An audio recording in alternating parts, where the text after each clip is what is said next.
पूर्णम् हृद्यर्पितं मधुपते स्मरतापमुग्रं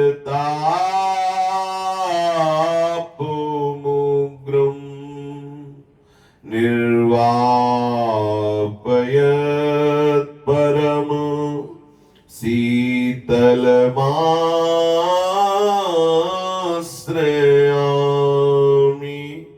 निर्वापयत्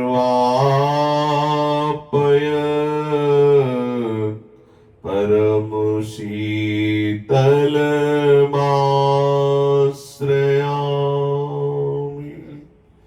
श्रीमद् श्री वृंदावन धाम की जय। श्री वृंदावन श्री वृंदावन श्री वृंदावन श्री वृंदावन प्राण वृंदावन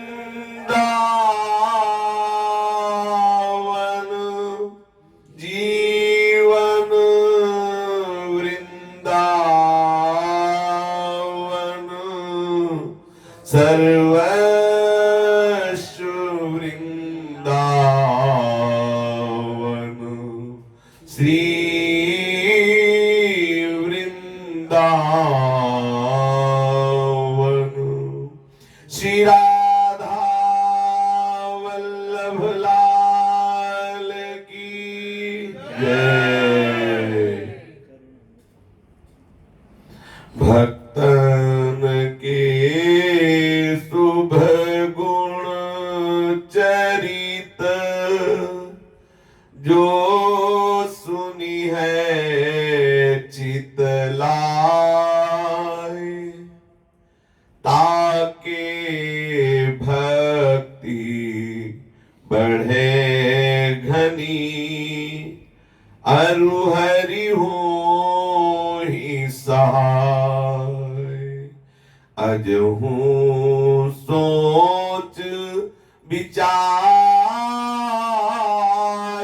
के गही भक्तन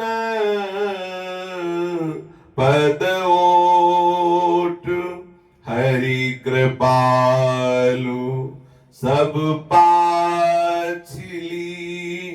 क्षमी है तेरी खोट हरि कृपालु सब पाछली क्षमी है तेरी खोट।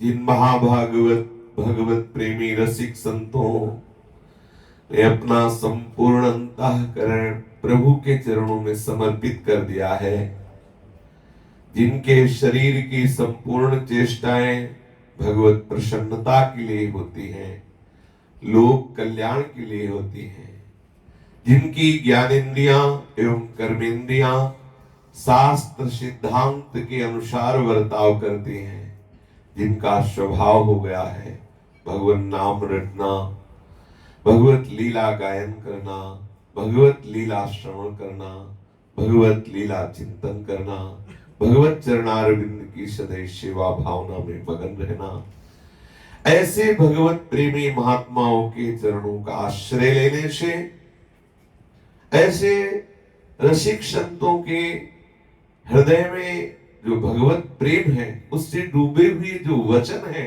उनका मनन करने से, उसके अनुसार आचरण करने से, उनकी बताई हुई उपासना पद्धति से, युक्तियों से अपने चित्त को प्रियालाल में जोड़ने से अद्भुत प्रेम लक्षणा भक्ति का प्रादुर्भाव हो जाता है, जिस प्रेम लक्षणा भक्ति से बढ़कर के फिर कोई नहीं है। मोक्ष सुख भी जहां हे लगता है ऐसा अपार सुख प्रदान करती है प्रेम लक्षणा भक्ति। ये हमारी मान्यता, हमारे वैष्णवजनों की मान्यता है कि प्रभु के सिवा कोई है नहीं, इसमें मुझे कोई संशय नहीं। लेकिन प्रभु की दो लीलाएं हैं, एक है भ्रमात्मक माया की लीला और एक है सच्चिदानंदमय लीला। भ्रमात्मक माया की लीला मेरा ही मायाधीश कर रहा है, इसलिए मैं उसकी निंदा नहीं कर सकता क्योंकि वो मेरा ही इष्ट है। पर मैं उसकी उपासना भी नहीं कर सकता क्योंकि मेरा उपास्य तत्व तो भ्रमात्मक लीला करने वाला प्रभु नहीं है, मेरा उपास्य तत्व तो सच्चिदानंद रसमय लीला करने वाला है। तो हम भ्रमात्मक लीला करने वाले को प्रणाम करके ना उसकी निंदा करते हैं, ना स्तुति करते हैं, और सच्चिदानंदमय लीला करने वाले प्रभु के चरणों की उपासना करते हैं। सच्चिदानंद लीला की उपासना करने वाले उपासकों की उपासना करते हैं। खत्म, कोई संशय नहीं, कोई अपवाद नहीं, किसी की कोई निंदा नहीं। जो हमारे प्रभु के नाम रूप लीलाधाम की अवहेलना करते हैं वो भी हमारे प्रभु ही है, लेकिन हम उनकी बात नहीं मानेंगे, हृदय से हम उनका आदर नहीं करेंगे, उनका संग नहीं करेंगे, पर उनकी हम अवहेलना भी नहीं करेंगे, अनादर भी नहीं करेंगे। समझना, आदर भी नहीं है, अनादर भी नहीं है। उनके प्रति हमारे हृदय में घृणा नहीं है, नफरत नहीं, क्योंकि भले नाटक मंच पर वो भ्रमात्मक लीला कर रहा है, लेकिन कर कौन रहा है? मेरा ही प्रीतम कर रहा है, दूसरा कोई है नहीं। पर हम उसकी उपासना नहीं कर सकते, उसकी बात नहीं मान सकते, क्योंकि वो भ्रमात्मक लीला कर रहा है। ये जरूर ध्यान देना है कि जो हमारे धाम की, नाम की, रूप की, लीला की, प्रभु की निंदा करे तो भी हम उसको आदर नहीं देंगे, उसकी बात नहीं मानेंगे, ना उसकी निंदा करेंगे, ना अवहेलना करेंगे, अर्थात उदासीन भाव से हम वहां से चल देंगे। क्योंकि जिस महान ब्रह्मबोध की बात करते हैं वो भी भगवत नाम जपने वालों के भी हृदय में प्रकाशित हुआ है। आप देख लो, किसी का जीवन चरित्र उठा के देख लो, कौन सा ऐसा ज्ञान है जो श्री तुलसीदास जी को, कबीरदास जी को, इन महापुरुषों को न प्राप्त हो। किसी भी भक्त को, सबको भगवत बोध होता ही है। सर्वम खलविदम ब्रह्म, जो वेद कहता है वही सबको होता है। श्री राम में सब जग जानी, या जित देखो तित श्याममयी है, जो जिस भावना वाला है उसको उस तत्व का बोध होता है। सबका सार भगवत नाम जप है। यदि भगवत नाम जप का विरोध हो रहा है, भगवत रूप के ध्यान का विरोध हो रहा है, मूर्ति उपासना का विरोध हो रहा है, लीला गायन, लीला चिंतन का विरोध हो रहा है, तो ये भ्रमात्मक भगवान का स्वरूप है। वो भगवान नहीं है ये हम नहीं कह सकते, लेकिन भ्रमात्मक स्वरूप है, इसलिए हम उसकी प्रतिष्ठा नहीं कर सकते, उनकी बात नहीं मान सकते, चाहे वो महात्मा बुद्ध ही क्यों ना हो। भगवान के अवतार है, लेकिन यदि वो नाम रूप लीला धाम की अवहेलना करे तो कोई भी हो, हम वो बात नहीं मान सकते, चाहे भगवान का अवतार ही क्यों न हो। क्योंकि जो बड़े बड़े महापुरुष प्रेम रस में डूबे हैं, जिन्होंने भगवान का साक्षात्कार किया है, उन्होंने अनुभव करके नाम की महिमा, धाम की महिमा, रूप की महिमा, लीला की महिमा, ये गा करके, चिंतन करके वो पदवी प्राप्त की, वो महारस प्राप्त किया है जहां उपनिषद भी नेति नेति कहते हैं। श्रीपाद प्रबोधानंद जी कह रहे हैं, वाण्या गद गदया कदा मधुपतिर नामानि संकीर्तये धाराभिनयनां भसां तरुतल छोणीं कदा पंकये दृष्ट्वा भावनया पुरो मिल दिवस्वान्तैक भोग्यम हो द्वंद्व हे महरिन मणि छवि कदा नंसे मुहुर्व्यूहला। नाम जप में, नाम कीर्तन में कैसे सामर्थ्य है। श्रीपाद कह रहे हैं कि नाम जपते जपते, नाम कीर्तन करते करते गला अवरुद्ध हो जाए, नेत्रों से आंसू टपकने लगे और वृंदावन की किसी लता का सहारा लेकर बैठ जाओ, क्योंकि खड़े होने की सामर्थ्य नहीं रह गई। और इतना प्रियालाल के नाम जब से द्रवित हुए हृदय के कारण आंसुओं से आंसू निकले आंखों से, कि वहां की भूमि पंकिल हो गई। आहा, वाण्या गदगदया कदा मधुपतिर नामान संकीर्ते धाराभिर नैनाम भसाम तरुतल छोणिम कदा पंकये। उस वृक्ष के नीचे की जो भूमि है वो आंसुओं से भीग करके गीली हो गई। ये केवल बात बनाने से नहीं स्थिति आती। देखो, चाहे जितने उपदेश सुन लो, चाहे सुना लो, यदि नाम जप नहीं तो सच्ची मानना स्थिति आने वाली नहीं है। और इस स्थिति के बिना आप विषयों पर विजय प्राप्त नहीं कर सकते। देखा गया है कि जो भजन करते हैं वही निर्विषय स्थिति को प्राप्त करते हैं। बात निर्विषय स्थिति की कर लेना अलग बात है, लेकिन स्थिति प्राप्त होना निर्विषय वो केवल भजन बल से ही है। खूब नाम जप करो, नाम कीर्तन करो, प्रभु के चरणों का आश्रय लेकर तो एक से एक नवीन अनुभूतियां, एक से एक नवीन आनंद। जब तक आप शास्त्र विरुद्ध आचरण नहीं करेंगे, जब तक आप व्यभिचार प्रवृत्ति से युक्त नहीं होंगे, तब तक आपको कोई भी परमार्थ से भ्रष्ट नहीं कर सकता। ध्यान रखना, किसी बुरे से बुरे प्रारब्ध की सामर्थ्य नहीं कि हमें परमार्थ से भ्रष्ट कर सके। इतनी बड़ी प्रारब्ध में सामर्थ्य नहीं। प्रारब्ध कोई देवता नहीं है, हमारा पूर्व का किया हुआ कर्म है। और नवीन भागवतिक कर्म में इतनी बड़ी सामर्थ्य है कि आए हुए पूर्व प्रारब्ध के कर्म को वही रोक देता है। ये जो भगवत भजन रूपी ये नवीन महान कर्म हो रहा है, त्रिगुणातीत कर्म हो रहा है, ये त्रिगुण के अंदर हुए कर्म के प्रारब्ध को वो तत्काल दबा देता है। प्रारब्ध भी इतनी सामर्थ्य नहीं कि भजनानंदी के भजन को दबा सके।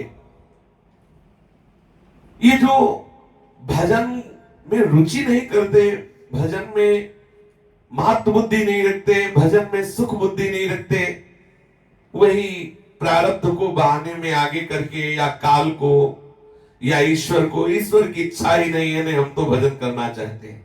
गोस्वामी जी कहते हैं, काले कर्म ईश्वर मिथ्या दोष लगाए, सो परत दुख पावे सिर धुनि धुनि पछताए। उनको पछताना पड़ेगा, माथा पीटना पड़ेगा। सावधान होकर के खूब नाम जप करो, सच्ची मानिए जो ज्ञान तुम्हें चाहिए वो अपने आप प्राप्त हो जाएगा। जो आपको वैराग्य चाहिए, ऐसा सुदृढ़ वैराग्य होगा कि आप देख लेना, और वो अद्भुत प्रेम प्रकट होगा। श्रीमद् भागवत भगवान का वाङ्मय स्वरूप है। एकादश स्कंद में योगेश्वर जी कह रहे हैं महाराज जनक जी से कि जैसे एक एक कवल में तुष्टि पुष्टि क्षुधा निवृत्ति होती है, ऐसे ही भगवान के एक एक नाम जप में संसार से वैराग्य, स्वरूप का बोध और भगवत चरणारविंद में प्रीति, तीनों एक साथ प्राप्त होती है। उसे कोई अन्य साधन नहीं करना होता। यहां श्रीपाद प्रबोधानंद जी महाराज कह रहे, वाण्या गदगदया कदा मधुपतिर नामान संकीर्तये। कब ऐसा होगा, नाम जप करते करते वाणी गदगद हो जाए, रोमांच हो जाए, अश्रु प्रवाहित होने लगे, शरीर थरथरा जाए, खड़े होने की सामर्थ्य न रहे, वृंदावन की किसी लता का आश्रय लेकर बैठ जाऊं और इतने आंसू गिरे कि वहां की भूमि कीचड़ हो जाए, रोते रोते वहां की भूमि गीली हो जाए। धाराभिर नैनाम भसाम तरुतल छोणिम कदा पंकये।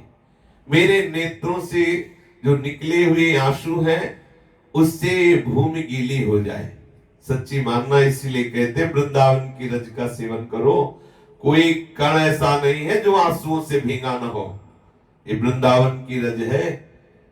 अव्यक्त महापुरुषों से लेकर व्यक्त जो आज भी वर्तमान में भगवत प्रेमी महात्मा जन है, प्रभु के कोई संयोग आनंद में अश्रु प्रवाहित करते, कोई प्रभु के संयोग की लालसा में विरह से अश्रु प्रवाहित करते। उन दोनों महापुरुषों के अश्रुओं से भींगी हुई भूमि, उनके श्री चरणों से अंकित भूमि और श्री प्रिया प्रीतम के श्री चरणों से अंकित भूमि है। इस रज का सेवन करने से, रज का आश्रय लेने से ये स्थिति आ ही जाती है। नाम में रुचि होते, नाम में आसक्ति होते ही ये आंसू प्रवाहित होने लगते हैं। अभी हमारी नाम में रुचि नहीं, नाम में आसक्ति नहीं, नाम में महत्व बुद्धि नहीं, सबका सार नाम धाम रूप लीला चार पे ही बुद्धि रखना। तुम आत्मा हो कि ब्रह्म हो, अपने आप समझ में आ जाएगा, तुम्हें ये कहने की जरूरत नहीं हम ब्रह्मास्मि, अपने आप विस्फुरित हो जाएगा। देखो इसी श्लोक में वर्णन है, जब आपकी ये स्थिति आएगी कि आपकी जिह्वा विवश होके नाम उच्चारण करे, प्रीति विवश, आंखों से अश्रु प्रवाहित हो रहा है, शरीर थरथरा गया और आप वृंदावन की लता का आश्रय लेकर बैठ गए और रो रहे, हा प्रिया हा लाडली, और वहां की रज भीग गई, तो जानते हो स्थिति आगे की क्या बनी?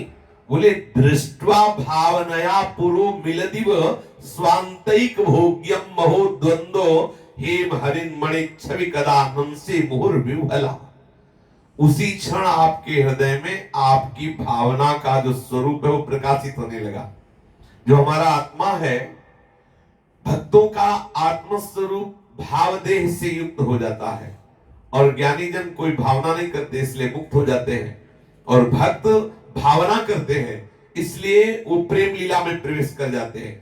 तो जो हमारी भावना है कि हम प्रियालाल की सहचरी हैं, वो दृष्ट्वा भावनया पुरो मिलदिव स्वांतैक भोग्यम हो, आहा, तीव्र भावना प्रकट हो जाती, तीव्र भावना, अश्रु बहाते बहाते एकदम हृदय पवित्र हुआ।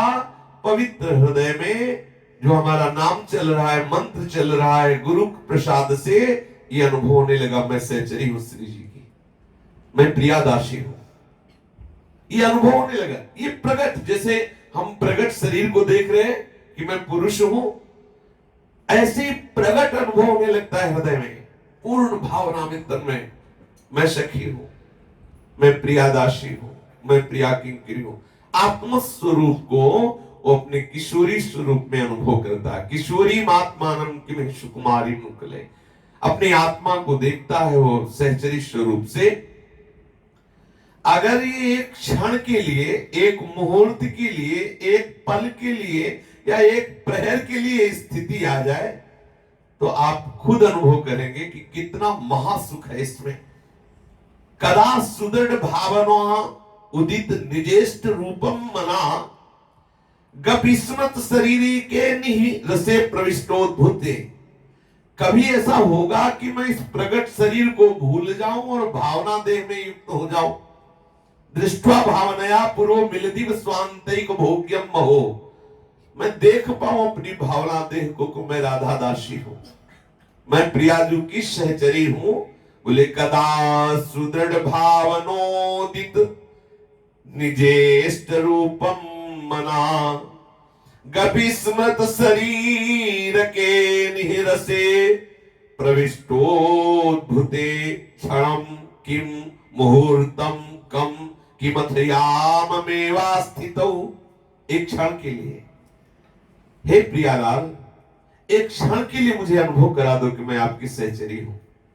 एक मुहूर्त के लिए या एक प्रहर के लिए मैं भूल जाऊं कि मैं स्त्री हूं, मैं पुरुष हूं, मैं भूल जाऊं कि शरीरधारी हूं, मैं देखूं कि मैं सहचरी हूं। कदा, कब ऐसा होगा? लाडली जू, सुदृढ़ भावनोदित, कब मेरी ये सुदृढ़ भावना उदय होगी कि मैं आपकी दासी हूं।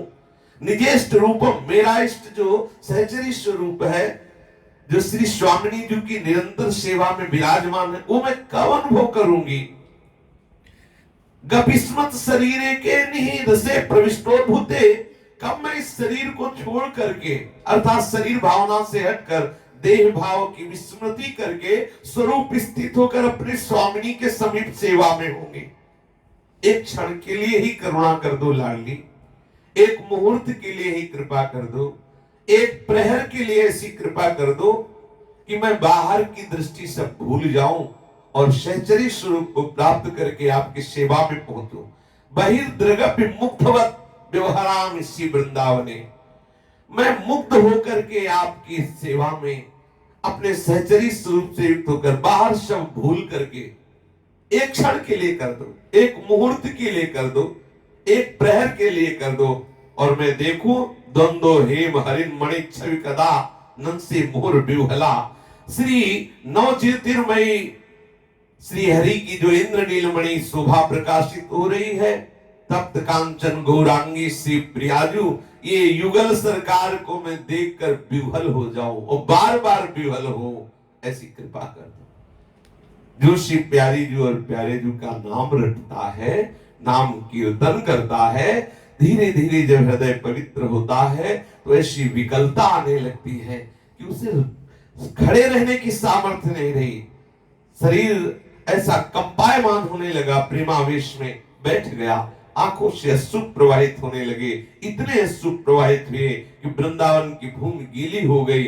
उसी समय उसके हृदय में गुरु प्रताप से, आचार्य प्रताप से दिए हुए मंत्र प्रभाव से वो देख पाता है अपने को निजेष्ट रूप, अपने इष्ट की सेवा का जो स्वरूप अर्थात सहचरी स्वरूप, और उस सहचरी स्वरूप से अपने इष्ट की समीपता का अनुभव करके विह्वल हो, विकल हो जाता। ये महाआनंद की स्थिति है। यदि आप नाम जप नहीं करेंगे, धाम का आश्रय नहीं लेंगे, प्रभु की प्रकट सेवा को स्वीकार नहीं करेंगे, प्रभु की लीला गायन, लीला श्रवण में रुचि नहीं रखेंगे, तो ये महाप्रेममय स्थिति कभी प्राप्त होने वाली नहीं। हमें सदैव नाम का रटन, नाम के प्रभाव से रूप का चिंतन, नाम रूप की आसक्ति से लीला का हृदय में प्रादुर्भाव, लीला आसक्ति से स्वरूप भाव में स्थित होकर आठों पैर इष्ट के सानिध्य में रहना, जो हमारी लक्ष्य स्थिति है, अर्थात सहचरी स्वरूप से प्रियालाल की सेवा में रहना, ये है। यदि हम वृंदावन धाम का आश्रय, वृंदावन धाम का नाम, वृंदावन धाम के धामी का नाम, प्रियालाल का अपनी जिह्वा से रटते रहेंगे तो स्थिति प्राप्त हो जाएगी। का कदापि संग नहीं करना हो, चाहे ब्रह्मा के समान महिमा वाले, शिव के समान त्यागी क्यों न हो, जो हमारे प्रियालाल के नाम से, धाम से, रूप से, लीला से बिलक करे, वो विमुख जन है। कभी हमें नहीं मानना, चाहे जितनी उनकी महिमा हो, चाहे जितने लोग उनका यशगान करते हो। मेरे प्रभु का नाम नहीं जिनकी जिह्वा पे, प्रभु के रूप के ध्यान में जो मगन नहीं, जो लीला गायन, लीला श्रवण नहीं करते, जो धाम निष्ठा, धाम का आश्रय, धाम के प्रति श्रद्धा नहीं रखते, हम प्रणाम करते हैं पर हम उनकी बात नहीं मानेंगे, उनका संग नहीं करेंगे। श्री पूज्यपाद राधा बाबा के पावन चरित्र में प्रसंग चल रहा है श्री नरसिंह मेहता जी का। श्री नरसिंह मेहता जी ऐसे महापुरुष हैं जो अखिल ब्रह्मांड में अपने प्रीतम को देख रहे हैं। अखिल ब्रह्मांड माम एक तुम श्री हरि, जुजुवे रूप अनंत भासे। अखिल ब्रह्मांड माम एक तुम श्री हरि, जुजुवे रूप अनंत भासे। देह माम देव तुम, तेज माम तत्व तुम, शून्य माम शब्द थई वेद वासे। देह माम देव तुम, तेज माम तत्व तुम, शून्य माम शब्द थई वेद वासे। पवन तुम, पाणी तुम, भूमि तुम, भूधरा, वृक्ष थे फूली रहो आकाशे। विविध रचना करी अनेक रस लेवाने, शिव थकी जीव थयो एज आसे। पवन तो पाणी तो भूमि तो भूधरा, वृक्ष है भूल रहो आकाशे। विविध रचना करी अनेक रस लेवाने, शिव थकी जीव थयो तेज आशे। वेद तो उमवदे, श्रुति स्मृति साख दे, कनक कुंडल विषे भेद नो होए। घाट घटियाम पक्षी नाम रूप जू जवाम, अंते तो हे मनुम हे मोए।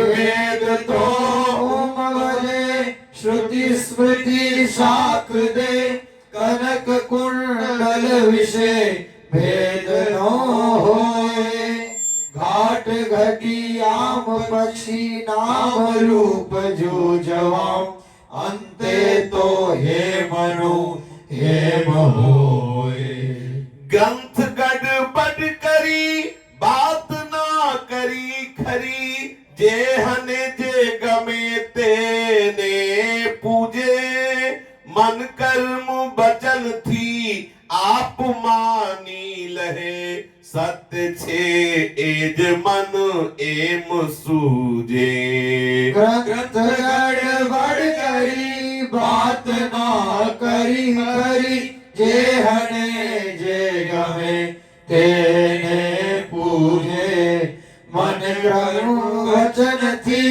आप मानी लहे सत्य छे एज मन एम सूजे वृक्ष माम बीज तुम बीज माम वृक्ष तुम जीवम पट तरे एज पासे भय नर सयोए मन तणी सोचना प्रीति करुम प्रेम थी प्रगट था से वृक्ष माम बीज तुम बीज माम वृक्ष तुम जो पट तरेज पासे भय नर सयोए मन तणी सोचना प्रीत करो प्रेम थी प्रगट खासे।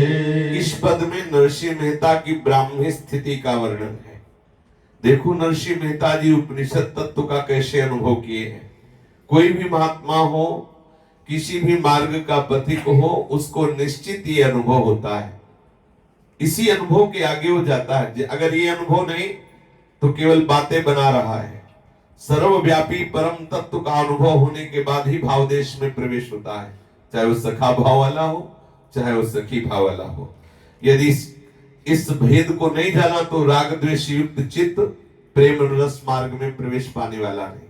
नरसिंह मेहता जी कह रहे हैं कि हे श्री हरि, मुझे अनुभव हुआ है कि अखिल ब्रह्मांडों में केवल एकमात्र तू ही तू है। ये जितना नाना रूप है, जो अनंत दिखाई दे रहा है, जड़ चैतन्य स्त्री पुरुष अच्छा बुरा जो भी, वो केवल केवल हे हरि तू ही तू है। ये दिखाई दे रहा है और, लेकिन वो और है नहीं, वो तू ही है। कैसे तू ही है? बोले जैसे दिखाई देने में नथ, बाला, कंकन, नूपुर, करधनी, ये अलग अलग नाम रूप दिखाई दे रहे, लेकिन है सोना ही। जो जानने वाला जौहरी है वो इन नाम रूपों में भ्रमित नहीं होगा, वो केवल केवल सोना देखेगा, सोना है ये। ऐसे ही स्त्री पुरुष, संत असंत, उत्तम अधम, ये सब केवल नाम रूप जितने दिखाई दे रहे हैं वो बाहरी है, अंदर से एक ही तत्व है। भगवान कह रहे विद्या विनय संपन्ने ब्राह्मणे गविहस्तिनी सुनीच सुपाके च पंडिता समदर्शिना। वही समदर्शी महात्मा पंडित है जो सर्वत्र भगवान का दर्शन करता है। देखो नरसिंह मेहता जी को अनुभव हुआ, कह रहे कि अखिल ब्रह्मांडों में हे मेरे प्राण प्यारे श्री हरि, एक तू ही तू है। ये नाना रूप, ये अनंत रूप तेरे ही है, ये मेरे को अनुभव हुआ। देह में जो चेतनता है वो हे हरि आपकी है। जो समस्त त्रिभुवन में तेज भास रहा है हे मेरे प्रीतम, वो आपका है। आकाश में शब्द आप हैं, वेद में ऋचाओं में जो आपका वर्णन किया गया है कि आप ही हवा है, पानी है, भूमि है, पहाड़ है, वृक्ष है, आकाश है, रस लेने की विविध रचनाएं, वो सब तू ही है। तू ही शिव है, तू ही जीव है। आहा, तू ही शिव है, तू ही जीव है। वेद कहता है, स्मृति साक्षी दे रही है कि तेरे सिवा और कुछ नहीं है। जैसे विविध आभूषणों में स्वर्ण के सिवा कुछ नहीं है, जितना नाम रूप है सब स्वर्ण का ही है, इसलिए जितना जगत है सर्वम खलमिदम ब्रह्म, मेरा प्रीतम ही है। ये ग्रंथों में बहुत गड़बड़ बातें लिखी है। नरसिंह मेहता जी कह रहे, बोले ग्रंथ गड़बड़ करी बात ना करी खरी, तो क्या ग्रंथ झूठे? नहीं। गड़बड़ बात का मतलब माल रखा है पूर्व की तरफ, 2 कदम पूर्व के बाद वो उत्तर दिशा की तरफ आपको रास्ता बता देगा। अगर पहुंचा हुआ पुरुष नहीं तो भागते रहो उत्तर की तरफ, माल तो बस 2 कदम बाद रखा है पूर्व की तरफ, ऐसा शास्त्र वर्णन करता है। जैसे राजा लोग अपने खजाने के मार्ग में कई मार्ग बना देते थे, जिसे भूल भुलैया, कि वो पक्का राजा का आदमी वहां जा सकता है, अन्यथा नहीं वो भूलता ही रहेगा। कोई ग्रंथ के बल पर तत्व बोध प्राप्त करना चाहे या भगवत प्राप्ति करना चाहे, असंभव। तभी लिखा है श्री भगवत ऋषि जी महाराज ने प्रथम सुने भागवत भक्त मुख भगवत बानी। भक्त मुख क्योंकि वो राजा का निजी जन है, उसको पता है वो भूल भुलैया के मार्ग से आपको भटकने नहीं देगा, हटा के सूधो मार्ग, सूधो चले आपनो धर्म रसकन सो प्रीतम का है। ग्रंथ गड़बड़ नहीं है, पर ग्रंथ में जो इशारे हैं, अगर आप अपने मनमानी चलोगे तो वो गड़बड़ रास्ता है, भी पकड़ नहीं पाओगे। कोई पहुंचा हुआ फकीर ही ये शास्त्र की भाषा को समझता है। शास्त्र कह तो रहा है कि आप पूर्व चलो, और तत्काल वहीं से मार्ग उत्तर की तरफ जाता है, जो केवल अनुभवी महापुरुष ही आपको ले जाएगा। शास्त्र के कथनानुसार चलने का फल होगा किसी अनुभवी महापुरुष को मिलना। अनुभवी महापुरुष की युक्तियों का जो सार स्वरूप होगा वो भगवत प्राप्ति होगी। इसीलिए चाहे शिव बिरंची सम होई गुरु बिनु भवनिधि तरे न कोई, क्योंकि वो गुरु तत्व ही वो युक्तियां, शिव के समान ज्ञानी हो, ब्रह्मा के समान चतुर हो, तो भी बिना गुरुदेव के, बिना पहुंचे हुए महापुरुष के वो उस परम पद पे आरूढ़ नहीं हो सकता। गोस्वामी जी कह रहे, बोले ग्रंथ में बड़ी गड़बड़ी, ग्रंथ गड़बड़ करी बात ना करी खरी, जेहने जे गमे तेने पूजे।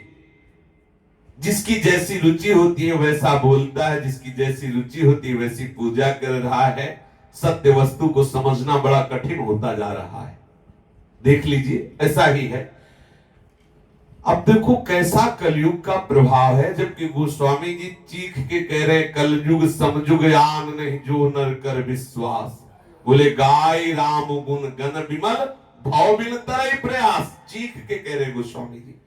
शास्त्र कह रहे कृतयुगे ध्यायते विष्णु त्रेतायाम यजते मुखै द्वापरे परिचर्यायाम कलौ तद्धरि कीर्तना। कलयुग केवल नाम आधारा, नाम की अवहेलना की जा रही। क्या हो जाएगा राम राम कहने से, कृष्ण कृष्ण कहने से? कह के देखो क्या नहीं हो जाएगा, आप कह के तो देखो। अब ये जो नाम की अवहेलना कराते हैं, जो प्रभु के श्री विग्रह की अर्चना वंदना की अवहेलना कराते हैं, हम प्रणाम करते हैं, लेकिन ऐसे लोगों का संग कभी नहीं करना चाहिए। सत्य मानिए, कभी नहीं करना चाहिए। चाहे जितना बड़ा ज्ञानी कोई महात्मा हो, अपने गुरु की पूजा तो करता ही है। अगर गुरु की पूजा नहीं करता तो नास्तिक उद्दंड चाहे जो वेश धर ले, महात्मा कहने लायक ही नहीं है। क्योंकि मोक्ष मूलक गुरु कृपा, गुरु की कृपा से ही तो कोई भी मार्ग चला जाए, तो गुरु की कृपा से ही तो चला। क्या गुरु साकार नहीं है? क्या आपने गुरु को साकार रूप में वर्ण नहीं किया?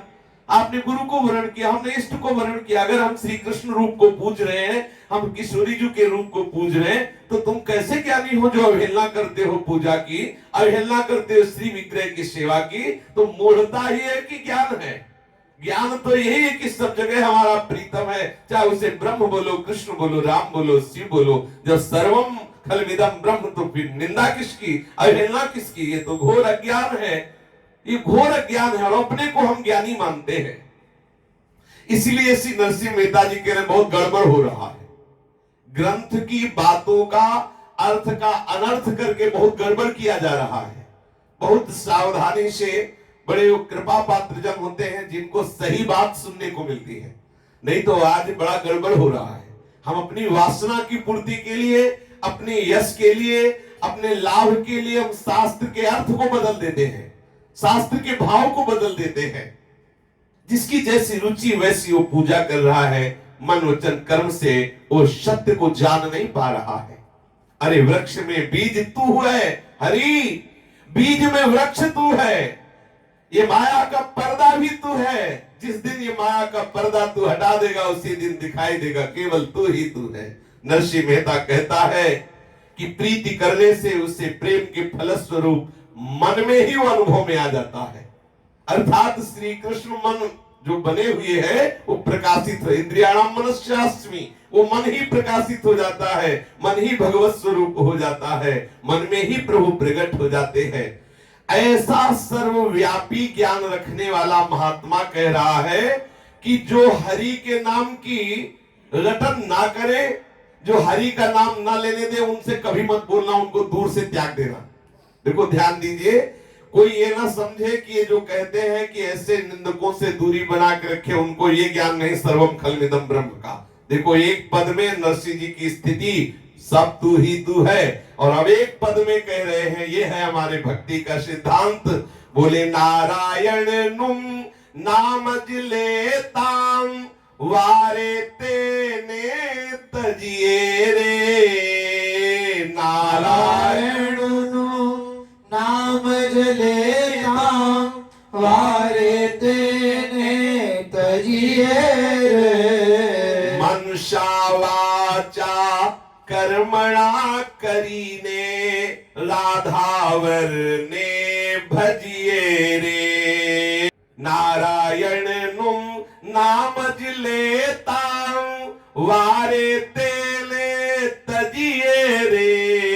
मनसा वाचा कर्मणा करीने राधावर ने भजिए रे। नारायण नो नाम लेताम वारे तेने तजिए रे।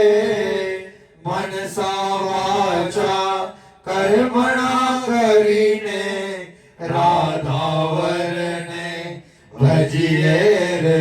कुल ने तजिए, कुटुंब ने तजिए, तजिए माने बाप रे। भगिनी सुत दारा ने तजिए, जे में तजे कंचू की सांप रे। कुल ने तजिए, कुटुंब ने तजिए, तजिए मारे बाप रे। भगनी सुत तारा ने तजिए, जेम तजे कंचु की सांप रे। सबके हृदयों में भवन बना के रहने वाला जो नर रूप धारण किए हुए है, ऐसे का नाम सदैव जपे। वो कौन है? सबके हृदय में वास करने वाले श्री हरि ही नर रूप धारण किए श्री कृष्ण रूप में। अर्थात निरंतर श्री कृष्ण का नाम रटो, राधावर का नाम रटो। यदि कोई तुम्हें रोकता है नाम जप करने से, देख लो स्पष्ट वर्णन कह रहे हैं। बोले अगर कोई तुम्हें रोकता है नाम लेने से तो उसका तत्काल त्याग कर दो, वो कोई भी हो। नरसिंह मेहता जी कह रहे हैं, प्रथम पिता प्रहलादे तजियो, नव तजियो हरिनु नाम रे। प्रथम पिता प्रहलादे तजियो, नव तजियो हरिनु नाम रे। भक्तराज प्रहलाद को जब हिरण्यकश्यप ने रोका कि तू हरि नहीं बोलेगा, तो छोड़ दिया अपने पिता का आदर करना। दैत्यराज के संबोधन करके, अरे दैत्यराज तेरी सामर्थ्य क्या है कि तू मुझे हरि भजन से रोक ले। 5 वर्ष के बालक ने त्रिभुवनपति पिता का विरोध ठान लिया और छोड़ दिया उसका, एक भी आज्ञा नहीं मानी उसकी। क्या बिगाड़ पाया? क्या बिगाड़ लिया? भगवान ने ऐसा अद्भुत अवतार लिया जो कभी किसी ने सोचा भी नहीं था कि ऐसा भी भगवान का स्वरूप होता है। नरसिंह रूप लिया। बोले भरत शत्रुघ्न तजी जनेता, नव तजिया श्री राम रे। भरत शत्रुघ्न तजी जनेता, नव तजिया श्री राम रे। जब सुना कि माता कैकेयी ने भगवान श्री राम को 14 वर्ष का वनवास दिया, उसी क्षण संकल्प कर लिया, आज के बाद कभी इसको मां नहीं बोलूंगा। बहुत ही कड़वा शब्द बोला कि अरे पापड़ी, तू आज के बाद मेरे सामने मत आना, मैं तुझे कभी जीवन में मां नहीं कहूंगा। और भरत जी ने कभी मां नहीं कहा। कभी कैकेयी के सम्मुख नहीं हुए, कभी मां नहीं कहा।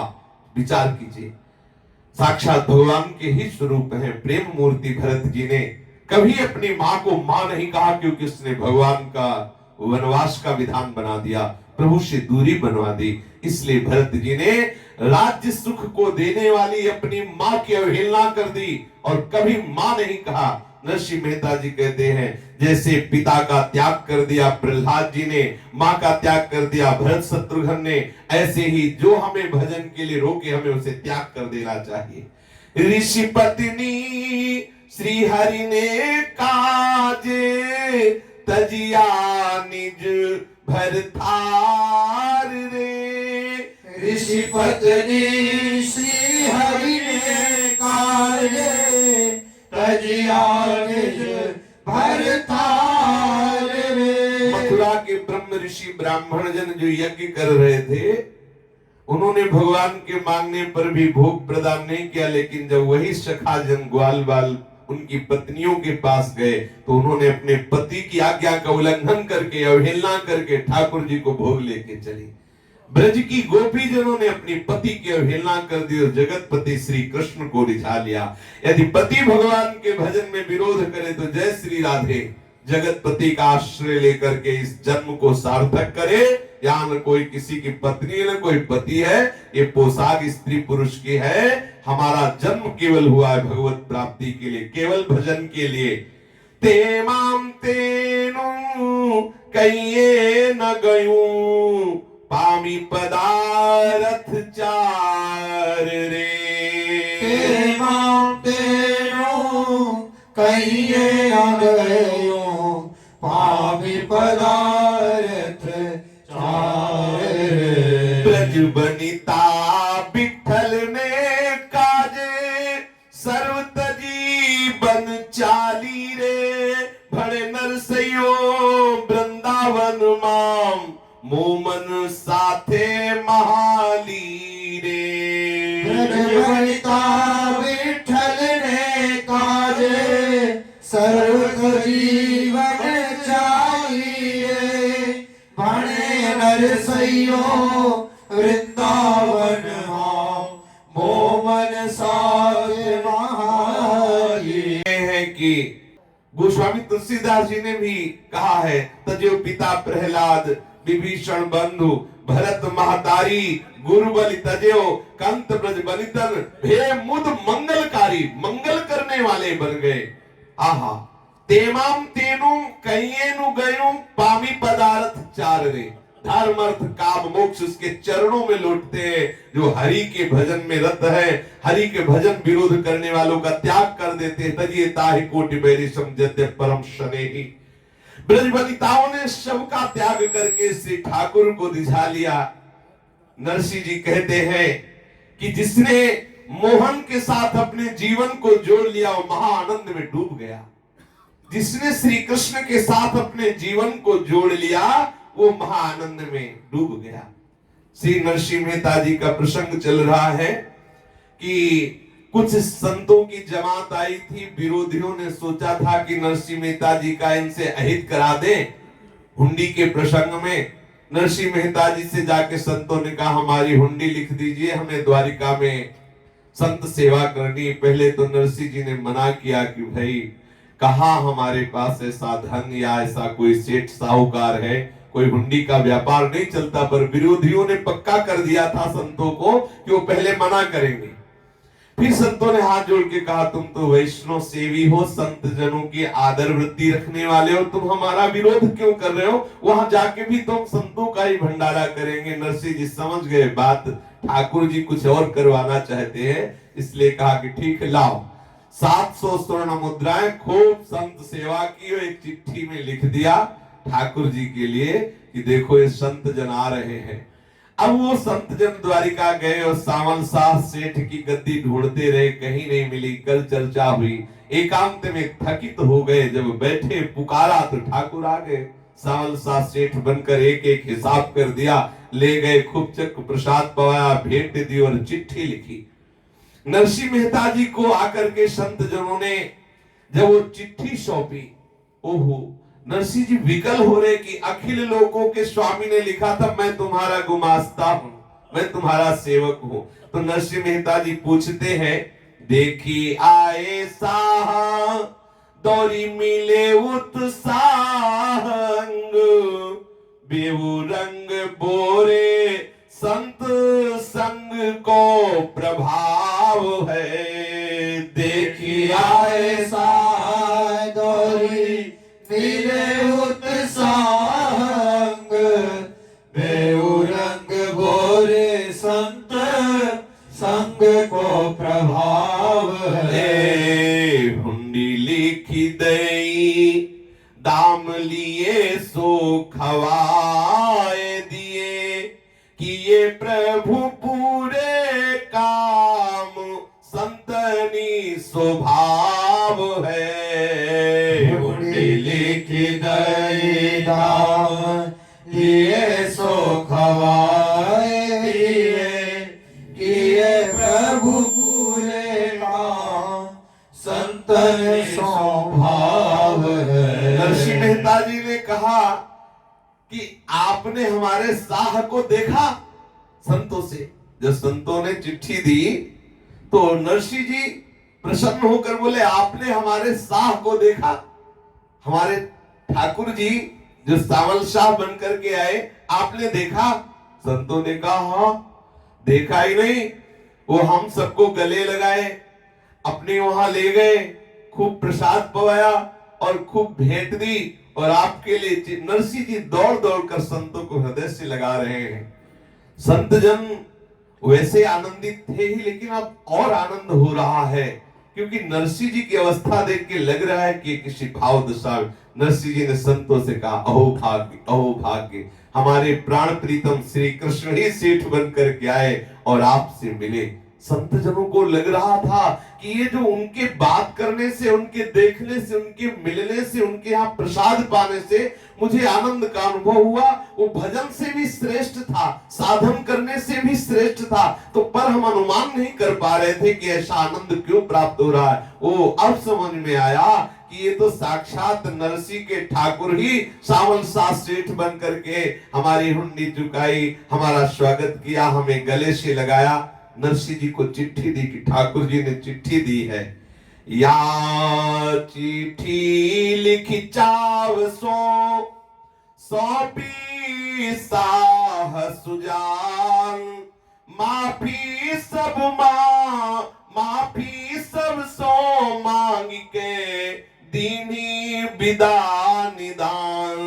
संत लोग करी जातरा पहुंचे नरसिंह पास, सौंपी चिट्ठी साह की, इधर सारी होलास। पढ़ी कागद अति प्रेम सो, नरसिंह गद गद होई, समाचार पूछे सगर, झट संतन दिस जोई। अटपट पगरी पेट कटी, ढीली सटपट चाल, संत बखान्यो साहबो, हंसी हंसी सगरो हाल। सुनी सुनी के नरसिंह भगत, भयो मगन मन माही, जस न जतायो आंख पे, होठ हिलायो संतन के रुपया सकल, संतन काज लगाई, भयो उई नरसिंह भगत, कृपा की जलुराई। संत जनों से सुन रहे कि ठाकुर जी सेठ बनकर कैसे आए थे, कैसी उनकी ढीली धोती थी, कैसी मोटी बाग थी, कैसी उनकी मधुआरे नेत्र थे, कैसे बोल रहे थे। आहा, संत बखानते जा रहे सावल शाह सेठ के स्वरूप को, हंसी और आनंद को छुपाना चाहते नरसिंह मेहता, लेकिन संत जन समझ रहे हैं कि साक्षात भगवान ही हमें वहां इस रूप में दर्शन दिए।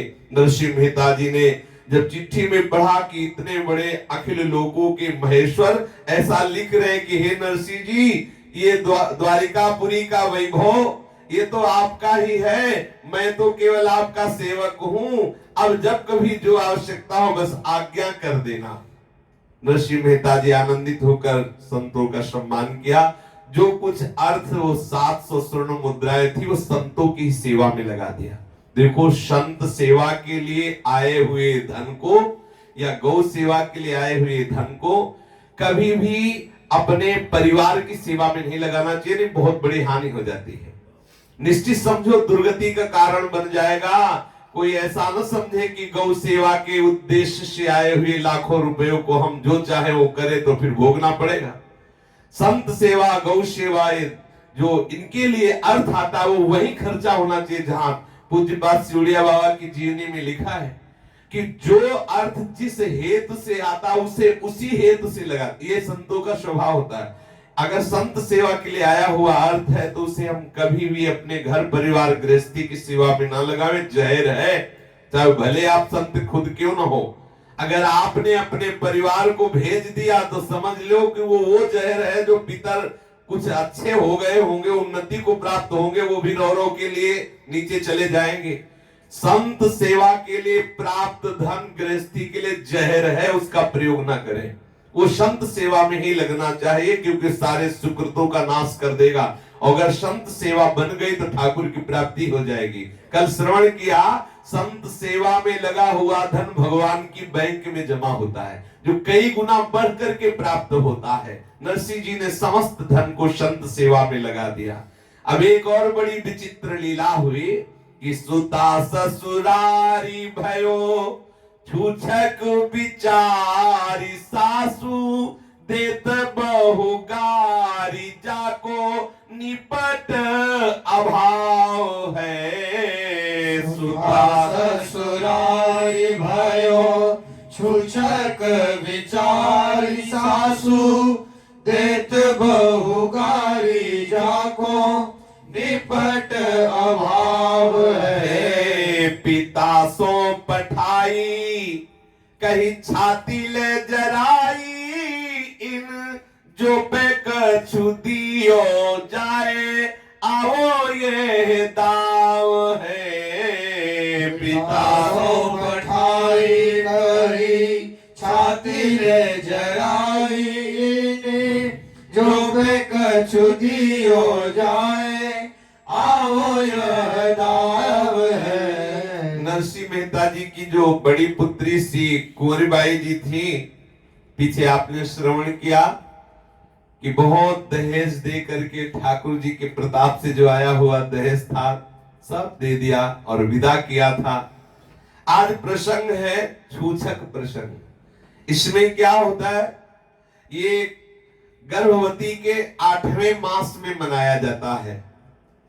ये कन्या के पुत्र उत्पन्न होने पर मनाया जाता है। इसे छूछक उत्सव कहते हैं। श्री नरसिंह मेहता जी की बड़ी पुत्री श्री कुंवरबाई जी के जब गर्भ रहा तो वहां ये छूछक उत्सव मनाया गया। अब सुशिक्षित और धन संपन्न परिवार, रंग मेहता जी ससुर थे, ऊंचे राज्य पद में प्रतिष्ठित थे, खूब संपत्ति थी। पर जो कुंवरीबाई जी के पति बसंत राय जी थे, कोई कार्य नहीं करते थे। यद्यपि नरसिंह मेहता जी ने खूब दहेज देकर द्वारिकाधीश की कृपा से विदा किया था, लेकिन उसके बाद फिर कोई भेंट नहीं भेजी, क्योंकि वो तत्काल ठाकुर जी लाए थे दहेज, इसलिए दे दिया। और जो उनके पास रहता वो सब संत सेवा में चला जाता, तो कोई नेग कोई भेंट जब से ब्याह हुआ था दहेज देने के बाद से लेके अब तक कुछ भी नहीं दिया था।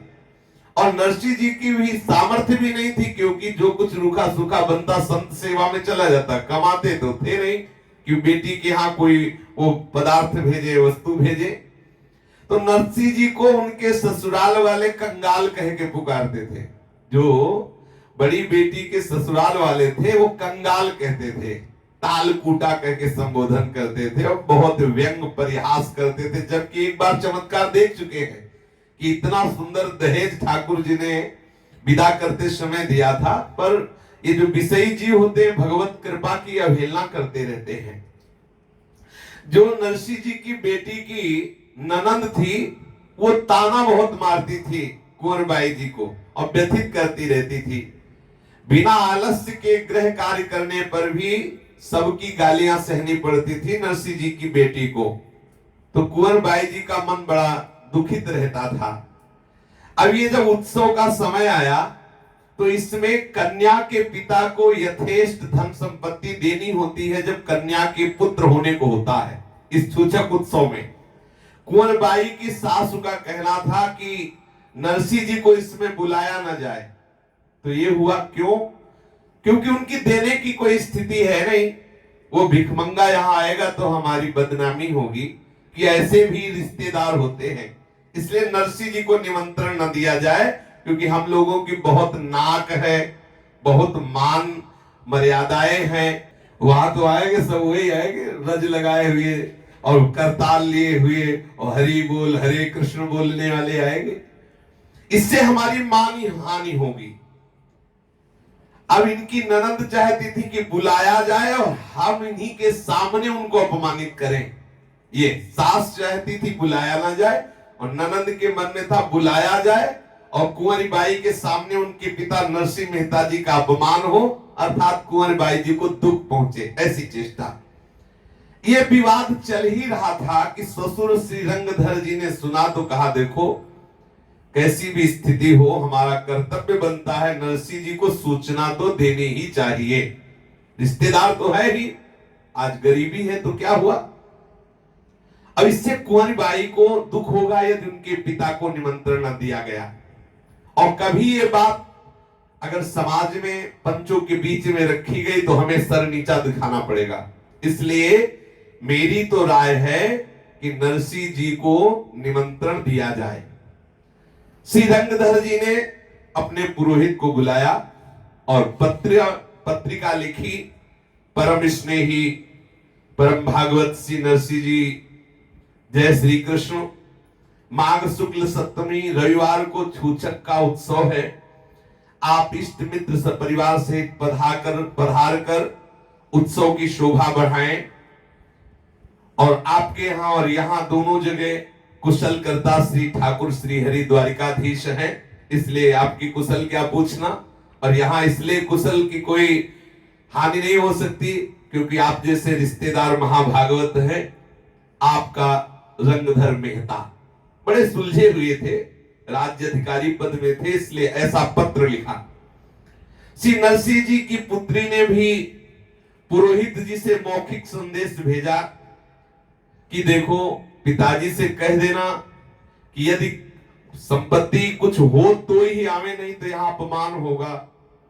यहाँ हमारी ननद हमारी सास बहुत हमारा अपमान करती है, यदि आप ऐसे ही आ गए कुछ लाए नहीं तो और ही हमारा अपमान और हमें गालियां देंगी।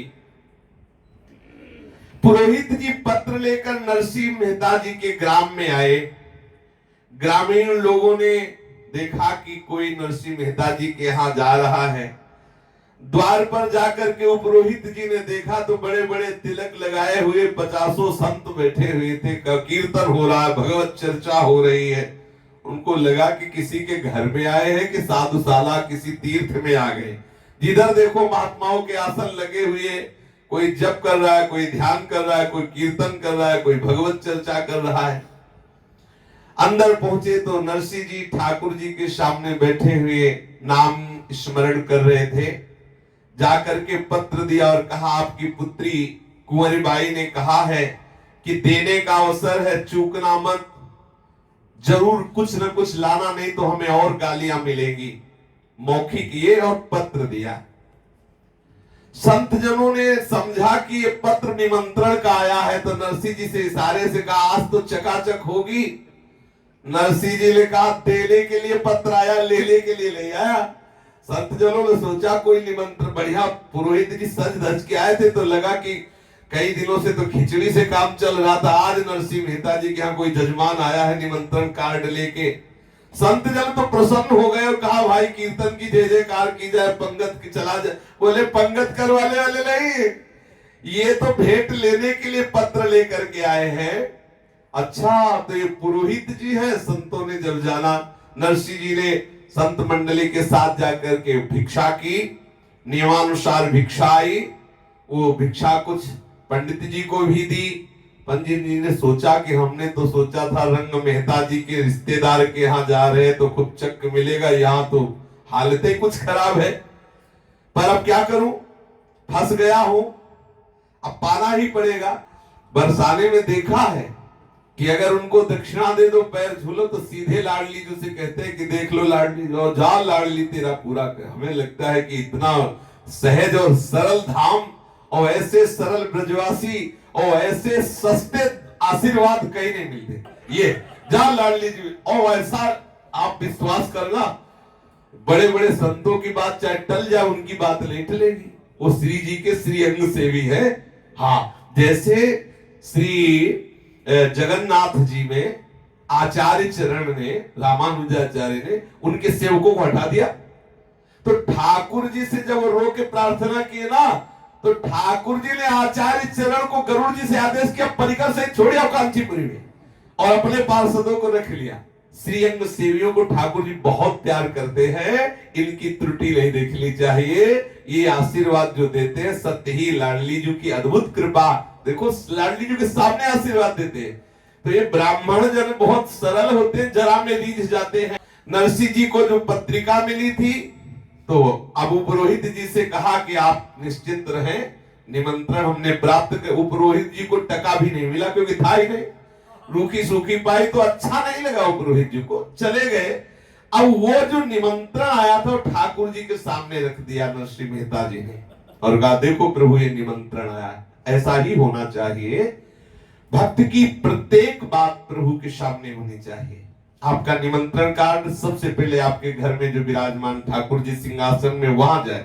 कोई वस्तु नहीं आवे, सबसे पहले कुछ भी पहले ठाकुर जी को, आप अपने मालिक ठाकुर जी को मान करके व्यवहार करेंगे, उनको छवि ना मानेंगे, तो आप देखेंगे ठाकुर जी आपको वैसे ही अनुभव कराएंगे। नरसिंह जी मन में विचार करने लगे कि मेरे पास तो लौकिक वस्तु भी नहीं और लौकिक व्यवहार से मेरा कोई प्रयोजन भी नहीं है। हमारे श्री हरि जैसा चाहेंगे वैसा ही होगा।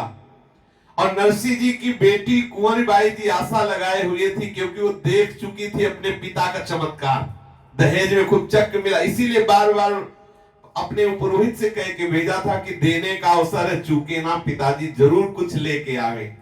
नरसिंह मेहता जी की पत्नी ने कहा कि अजी कुछ तो है नहीं और छूछक का उत्सव है, कहो ना अपने ठाकुर जी से। तो नरसिंह मेहता जी मन में विचार करते हैं कि क्या ठाकुर जी से हर बार ये बात कहना अच्छा रहता है क्या? ये मांगना ठीक नहीं है। वैष्णव वही है जैसा उसे ठाकुर रखे वैसा राजी रहे। जे गमे जगत गुरुदेव जगदीश ने, ते गणो खर खरो फोक करवो, आपणो चिंतव्यो अर्थ कई नवसरे, उगरे एक उद्योग धरवो। जे गमे जगत गुरुदेव जगदीश ने, ते गणो खर खरो भोग करवो, आपणो चित्तव्यो अर्थ कई नवसरे, उगरे उद्वेग धरवो। हूं करूं एज अज्ञानता, सकटनो भार जम स्वान ताणे, सृष्टि मंडान छे सर्व एणी पेरे, जोगी जोगेश्वरा कोई जाने। करूं एज अज्ञानता, शकटनो भार जम श्वान ताणे, सृष्टि मंडान छे सर्व एणी पेरे, जोगी जोगेश्वरा कोई जाने। वही भक्त है, वही वैष्णव है जो जगत गुरु जगदीश श्री हरि जैसा कर रहे हैं, उसमें राजी हो जाए। जो प्यारो करे सोई मही भावे। श्री नरसिंह जी कह रहे, जे गमे जगत गुरुदेव जगदीश ने, ते खड़ो खर खरो फोक पर करवो, आपणो चिंतव्यो अर्थ कई नवसरे, उगरे एक उद्वेग धरवो। जो ठाकुर के विधान में मगन नहीं होता वो वैष्णव नहीं है। मेरा प्रभु मेरे साथ जैसा कर रहा है मैं हर स्थिति में राजी हूं। राम का किया मीठा लगे। हमारी यदि कोई चिंता है तो उसका अर्थ क्या? हम शरणागत कैसे अगर कोई चिंता करें? अगर हम चिंतित होते हैं, हमारा मन उद्वेग में हो जाता है, हम परेशान हो जाते हैं, हाय अब कैसे होगा, तो इसका मतलब हम हरि के शरणागत नहीं। नरसिंह मेहता जी कहे, अगर ये मानते हो कि मैं ऐसा कर लेता तो ऐसा हो जाता, तो यह अज्ञान है। मैं ऐसा कर लूंगा, यह अज्ञान है। गाड़ी के नीचे सामने चलने वाला कुत्ता जैसे जानता है कि गाड़ी मेरे ही बल से चल रही है, ऐसे वो अज्ञानी समझता है कि मैं ही करता हूं। ऐसे विचार का त्याग कर दो। ये सृष्टि रचना तुमसे नहीं हुई है, ये सृष्टि पालन तुमसे नहीं हो रहा है। ये जिससे हो रहा है उसे कोई योगीश्वर ही जानता है, कोई योगीश्वर ही जानता है, कोई योगी ही जानता है ये किससे पालन हो रहा है। हुम करुम एज अज्ञानता सकटनो भार जुम स्वान ताने। जैसे कुत्ता जानता है कि गाड़ी एक भरी आ रही थी, आगे आगे चल रहा, तो उसने सोचा कि गाड़ी मेरे ही बल से आ रही, वो हट गया, गाड़ी निकल गई, उसका भ्रम खत्म हो गया। हमें लगता है अगर हम नहीं रहेंगे तो हमारा परिवार कैसे जिएगा, हमारा काम कैसे चलेगा। अरे सृष्टि का स्वामी अपने विधान से चला रहा है, हमें तो केवल यंत्रवत जो करवा रहा है वो हमें करते रहना चाहिए। जो यंत्रवत होता है उससे अपराध नहीं बनता। संपूर्ण सृष्टि का विनाश करने पर भी उसे कोई भी नुकसान नहीं हो सकता जो यंत्रवत होता है, क्योंकि प्रभु का वो यंत्र है। प्रभु जैसा करा रहे वैसा हो रहा है। अहंकार रहित महापुरुष को ना शुभ कर्म का भोग करना पड़ता है ना अशुभ कर्म का। यदि मनुष्य से कुछ बन पड़ता है तो विचार करके देख लो, कौन ऐसा मनुष्य है जो चाहता है कि मुझे दुख ना मिले, मतलब सुख ही मिले, दुख कभी ना मिले। सब मनुष्य यही चाहते हैं। कोई चाहता है मुझे दुख मिले, कोई नहीं चाहता, लेकिन सब दुखी हैं क्योंकि किसी के किए नहीं हो सकता। सुखी तभी हो सकते हो जब सुख सिंधु के संपूर्ण चरणारविंद में अपनी वृत्ति लगा दो। ये सारा जगत भगवान के ही चरणारविंद है। सिय राम में सब जग जानी, कहीं किसी से द्वेष न हो, किसी से राग न हो, सब में भगवत भाव, सबको प्रणाम करो, सबको सुख। इत चीटी उत जुगल लो तत्सुखित निष्काम। संपूर्ण जगत को सुख पहुंचाने की भावना हो। संपूर्ण जगत हमारे प्रभु का चरणारविंद है, संपूर्ण जगत हमारे प्रभु का निवास स्थान है। आनंद ही आनंद, दसों दिशाएं आनंदमयी। लेकिन ये मनुष्य समझता है कि मैं करके सुखी हो जाऊंगा। देखो कितने लोग ऐसे हैं जो सोचते हैं कि मैं सुखी हो जाऊंगा और दूसरे की हिंसा करते हैं। बोलो वो क्या सुखी हो पाते हैं? वो तो चाहते हैं पूरे संसार को मार दूं, मैं ही एक केवल धनी मानी सुखी बन जाऊं, लेकिन ऐसा नहीं होता। उनको बड़ा दुख भोगना पड़ता है, बड़ी दुर्गति होती है। लाल रंग का भेद न रह जाता है यदि सब कुछ हमारे करने से होता, क्योंकि हम यही चाहते हैं कि सबसे बड़े बादशाह, सबसे बड़े धनी, सबसे बड़े सुखी, सबसे बड़े बलवान और स्वतंत्र केवल मैं ही हो जाऊं। लेकिन कोई हो पा रहा है क्या?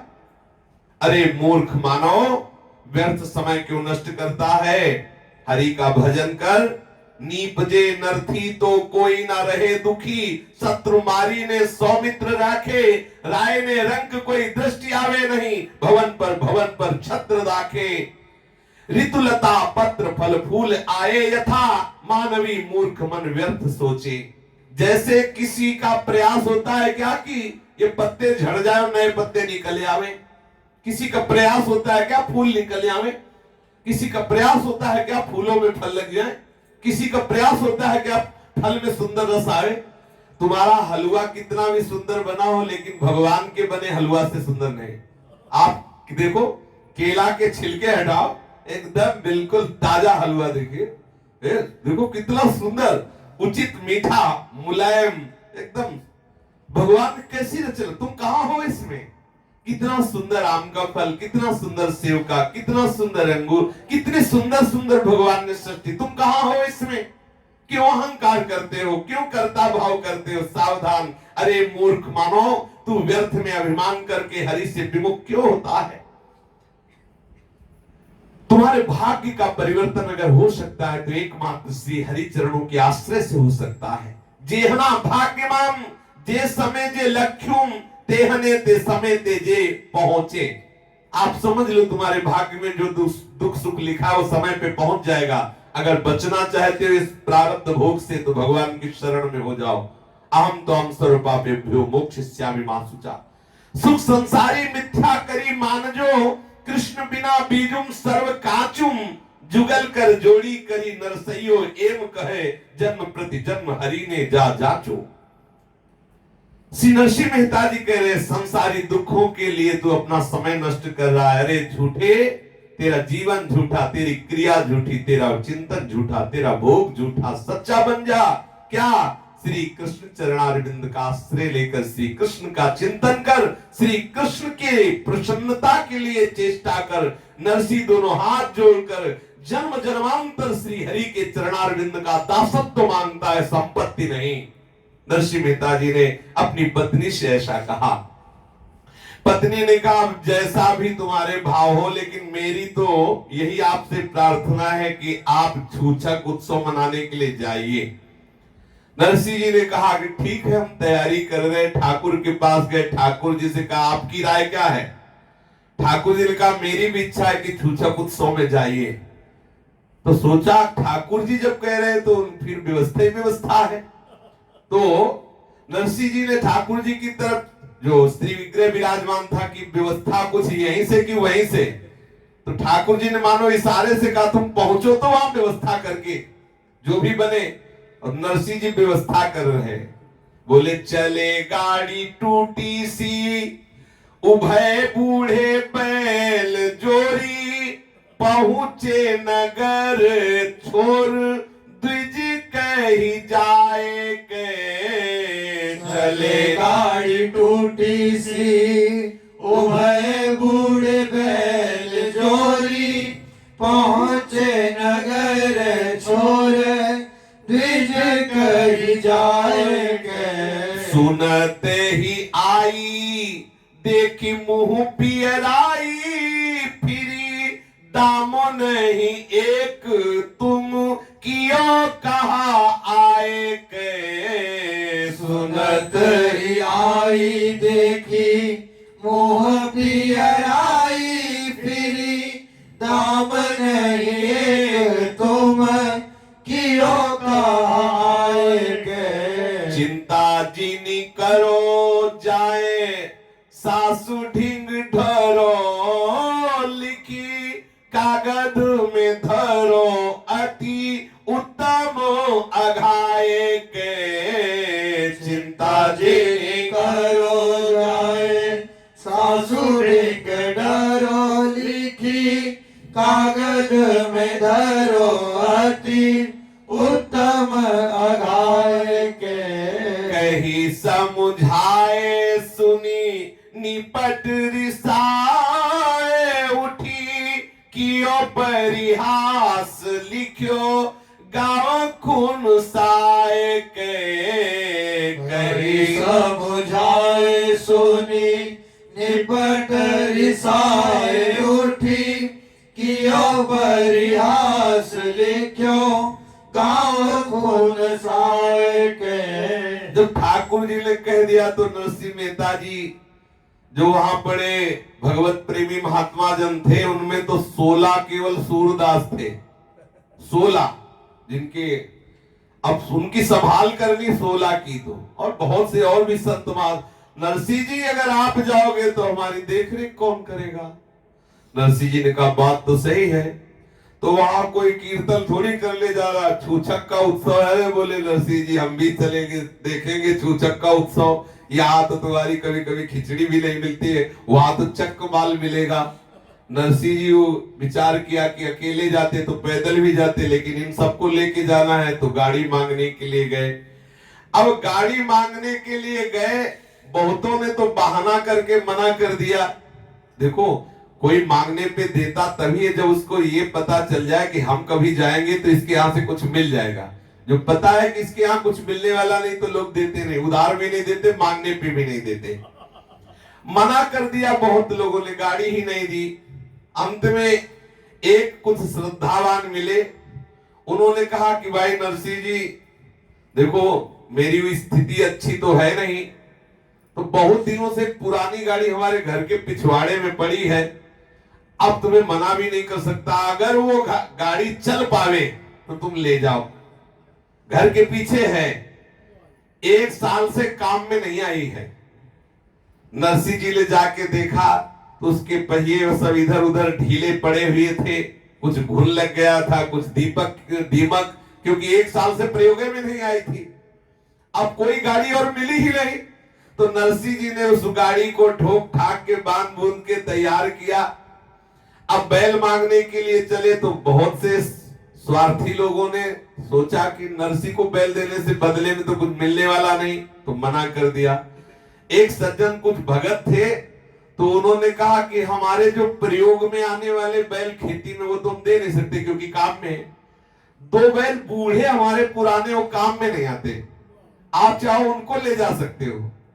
नरसिंह जी खिड़क में जाके देखा तो 2 बूढ़े दुर्बल, खुर घिसे हुए, दांत गिरे हुए, बरसों से सेवा का कार्य से निवृत्त रिटायर, ऐसे। नरसिंह जी उनके कान में गए और बोले, बैलों से बोले कि जिंदगी भर संसार की सेवा करते रहे हो, आज ठाकुर के जनों को तुम्हें गाड़ी में लेके चलना, तुम्हारा जीवन कृतार्थ हो जाएगा। जे ही नरसिंह जी ने कान में कहा, देव खड़े हो गए हो बैल, मानो उनमें जीवन शक्ति आ गई हो। बैलों ने सिर हिलाया, मानो नरसिंह जी से कहा, आप चिंता मत करो, जब तक जान रहेगी तो तुम्हारे 16 सूरदास और ये जितने कीर्तनकार भगत संत जन सबको घसीट के ले जाएंगे। बूढ़े बैल तैयार हो गए। अब नरसिंह जी इधर उधर से घास ला करके खिलाया उनको, पीठ ठोकी और हाथ फेरा उनकी पीठ पे।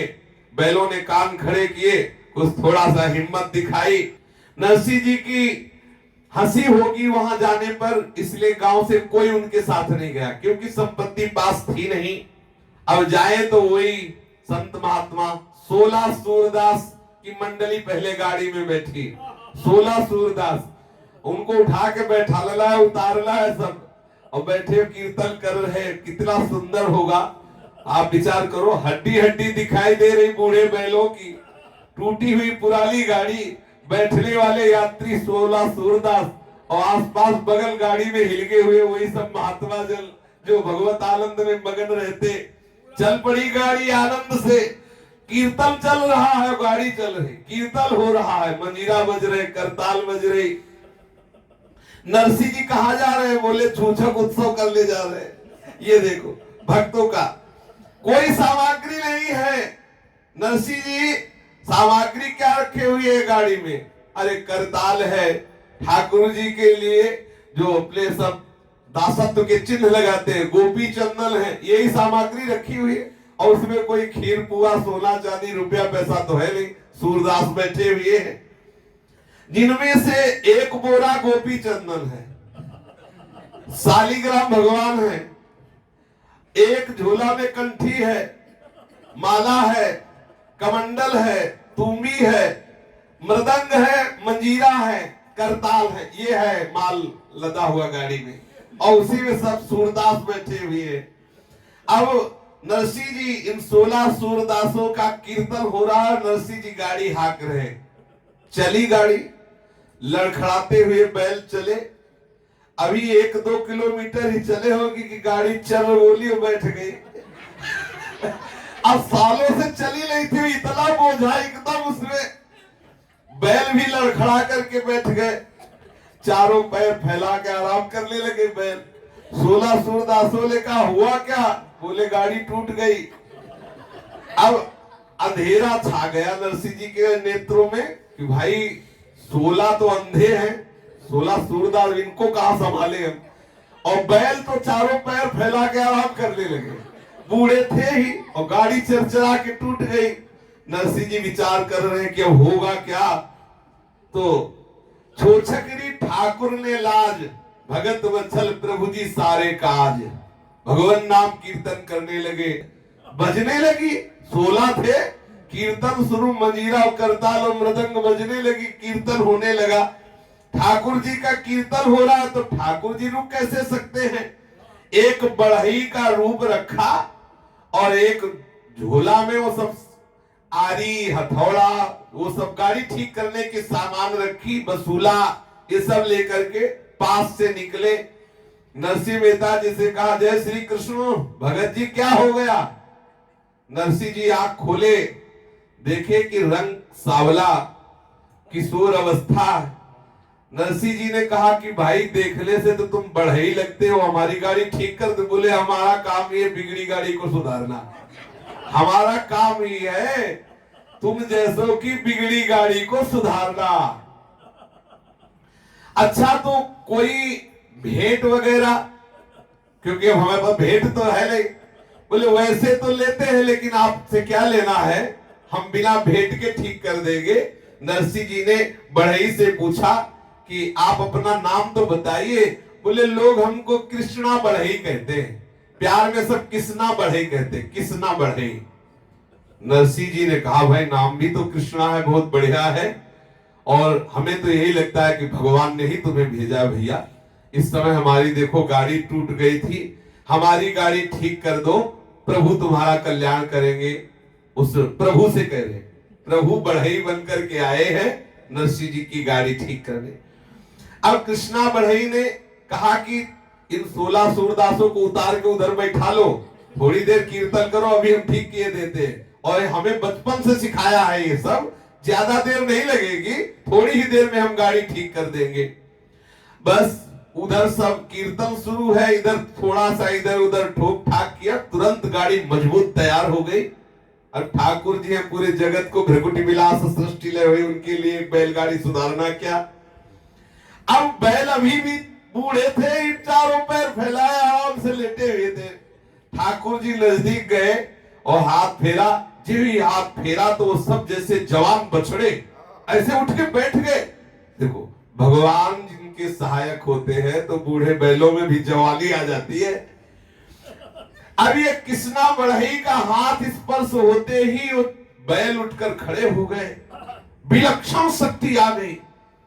कृष्णा बढ़ई ने नरसिंह जी से कहा कि देखो नरसिंह जी, हम भेंट तो मजदूरी में मांग नहीं रहे क्योंकि हालत हमें आपकी दिखाई दे रही, भाई कुछ तो दो। तो नरसिंह जी ने कहा हम भी चाहते कुछ ले लो, और एक हाथ डाल के झोली से माला निकाला और कहा भैया तुम्हारा भी कल्याण होगा, तुम्हारे पुरखा भीतर जाएंगे, राधे श्याम बोला करो, ये माला ले लो।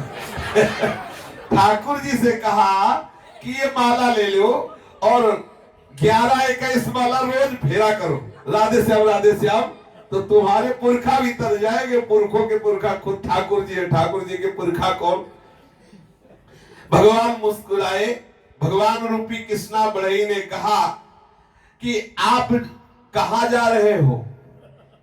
तो उन्होंने कहा पुत्री का सूचक उत्सव मनाना था तो उधर जा। बोले उधर हमें भी जाना है, और गाड़ी हाँकना हमें बहुत आता है, हम ऐसी कला से गाड़ी हाँकते हैं कि जिसकी गाड़ी हाँकते हैं उसकी गाड़ी ना कभी टूटती है ना गिरती है। ये गाड़ी हाँकने की सेवा हमें दे दो, आप जिधर जा रहे हो उधर ही हमें जाना है। सच्ची मानिए जिसकी गाड़ी की डोर इन्होंने पकड़ ली ना, हाँ पार कर दी। यत्र योगेश्वरा कृष्णो यत्र पार्थो धनुर्धरा तत्र श्री विजयो भूतिर्धुआ नीतिर्मतिर्मम। आप कहो तो मैं तुम्हारी गाड़ी चलाकर पहुंचा करके इस कार्य में विशेष निपुण हूं, दिखाऊं। भगवान रूपी कृष्णा बढ़ई ने बैलगाड़ी में बैठे, बैठते ही सबको इतना आनंद आया कि पता नहीं चला मानो विमान में बैठ गए हो। पहले तो बूढ़ी गाड़ी चर्रमर्र चलती थी, ठाकुर जी बैठे तो मानो पुष्पक विमान हो गया हो। देर न लगा नगर आ गया। वैसे तो महीनों चाहे लगते, लेकिन ठाकुर जी के बैठते ही ऐसा आनंद सबको हुआ कि पता नहीं चला और नगर आ गया। श्री नरसिंह जी के निकट जो कोकल्या नाम के पुरोहित जी आए थे, सूचक की पत्रिका लेकर के वो आए। उन्होंने नरसिंह जी को पहचान लिया और जाकर सभा में बैठे हुए श्री रंगधर से बोले कि समधी जी आ गए। नरसिंह जी महाराज आ गए। नरसिंह जी के सभी संगी साथी आए हुए हैं। तो उन्होंने सोचा कि देखे भाई कौन कौन आया है। रंगधर मेहता जी बड़े उत्साह में आए कि भाई देखा तो था ही नरसिंह जी का अद्भुत चमत्कार, जब दहेज बेटी को देकर विदा किया था नरसिंह जी ने, तो बड़े उत्साहित थे। जब नजदीक गए तो देखा वहां कि बोरा, तो सोचा बोरा में कोई कीमती चीज होगी, हाथ डाल के देखा तो गोपी चंदन, झोला में हाथ डाल के देखा तो कंठी माला, और डाला तो करताल मंजीरा मृदंग और दृष्टि डाली तो वही सब फटे पुराने कपड़े पहने राधे श्याम हरे कृष्णा बोलने वाले संत जन। उनको भी बहुत बुरा लगा कि आपके पास था नहीं तो आप यहाँ ऐसी स्थिति में आए क्यों। कुंवर बाई दौड़ती हुई आई, सुना पिताजी पर आए हैं तो वो दौड़ती हुई प्रसन्न होकर इसलिए आई कि उनको लगा कि आज हमारी रौब बनेगी, आज हमारी इज्जत समाज में हो जाएगी कि देखो इतने धनी मानी इनके पिता हैं। और जब आके वहां देखा तो वहां वही मंजीरा ढोल करताल और बूढ़े महात्मा अंधे महात्मा, ऐसे दर्शन उनके भी हृदय में बड़ा दुख हुआ। नरसिंह जी के दृश्य को देख करके उन्होंने कहा आप यहाँ आए ही क्यों अपमान कराने के लिए। देखो कभी भी भक्त की कैसी भी परिस्थिति हो, सामने वाले को ये नहीं समझना चाहिए कि ये बेचारा है, नहीं। जिसे प्रभु का आश्रय है, पलक झपकते नवीन सृष्टि रचने वाले स्वामी जिनके अधीन वो बेचारे नहीं होते। थोड़ी देर के लिए तुम्हें दिखाई दे सकता है कि वो बेचारे, लेकिन वो बेचारे नहीं हो सकते। अब श्री नरसिंह मेहता जी की पुत्री को दुख हुआ कि यदि पिताजी के पास धन नहीं था तो क्यों आए। पिताजी यदि आपके पास धन देने के लिए एक पैसा नहीं, एक वस्तु नहीं, तो फिर आप आए क्यों।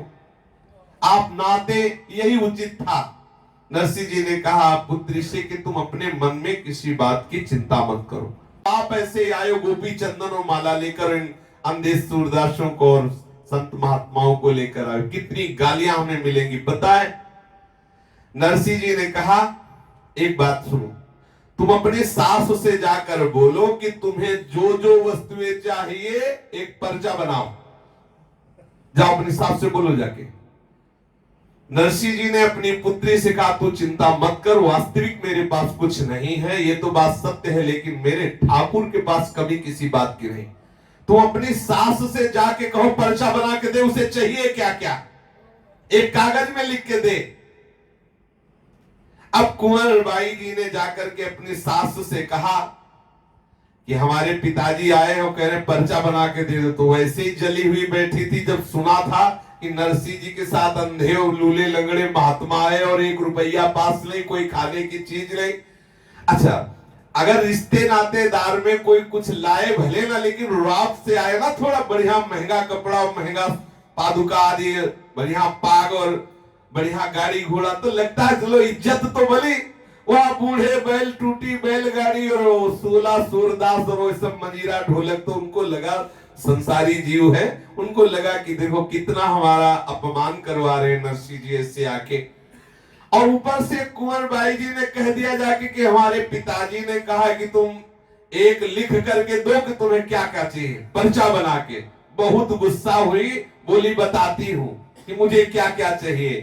तेरे पिता ने आके मेरी हंसी उड़ाई है तो अब लिख कागज में। और खिसिया करके उन्होंने लिखवाना प्रारंभ किया कि जितने हमारे गांव में स्त्री पुरुष हैं सबके लिए कपड़े चाहिए, सबको भेंट चाहिए, सबको भोजन चाहिए, सबको गहना चाहिए, लिख कागज में लिख। वो मतलब अपमान करने के लिए कि जितने हमारे गांव में हैं सबके लिए कपड़ा वस्त्र भोजन।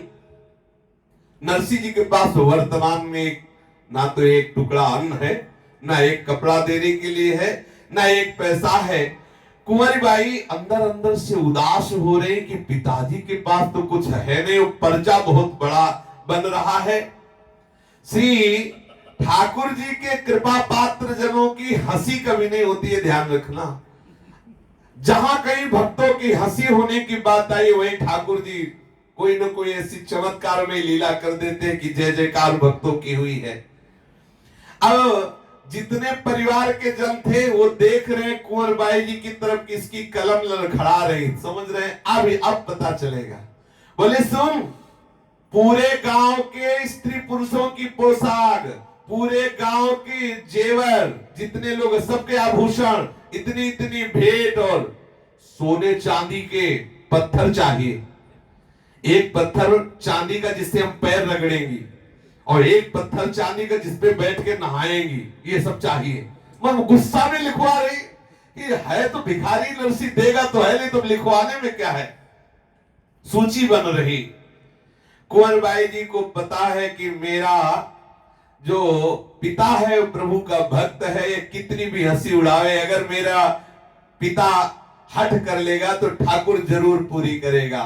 तो कागज ले आई, देखी दूसरे फिराई, पुनी भूले पे न पाई, जात पाथर लिखाए हैं। कागज ले आई, देखी दूसरे फिराई, पुनी भूले पे न पाई, जात पाथर लिखाए हैं। रही बेकुदई ठौर फूटी ठही पौरी, जाके बैठे सिर मोर, आए बहु सुख पाए हैं। रही बेकुदई ठौर फूटी ठही पौरी, जाके बैठे सिर मोर, आए बहु सुख पाए हैं। जल दे पठायो भली भांति के औटायो, भई वर्षा सिरायो, यो समोए के अनाए हैं। जल दे पठायो भली भांति के औटायो, भई वर्षा सिरायो, यो समोए के अनाए हैं। कोठरी सवारी आगे पर्दा सुदियो डारी, ले बजाई तार वेश अग्नित आए हैं। कोठरी सवारी आगे पर्दा सुदियो डारी, ले बजाई तार बेस अगणित आए हैं। शेष चर्चा आगे। श्री राधा वल्लभ लाल की जय। जय जय श्यामा, जय जय श्याम, जय जय श्री वृंदावन धाम। जय जय श्यामा, जय जय श्याम, जय जय श्री वृंदावन धाम। पावन राधे तेरो नाम, पावन राधे तेरो नाम, पावन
की जय, वृंद की जय, वन धाम की छवि बोले की जय, हरि भक्तान की जय, भगवान की जय।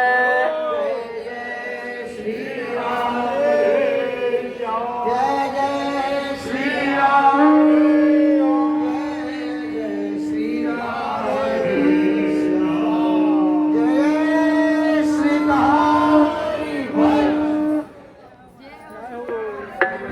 बोलिए सतगुरुदेव भगवान की। आवाज कहाँ चली जाती है आप लोगों की? सतगुरुदेव भगवान की जी, सतगुरुदेव भगवान की। कृष्णा बढ़ेगी, कृष्णा बढ़ेगी, रसिक संतों की, रसिक संतों की।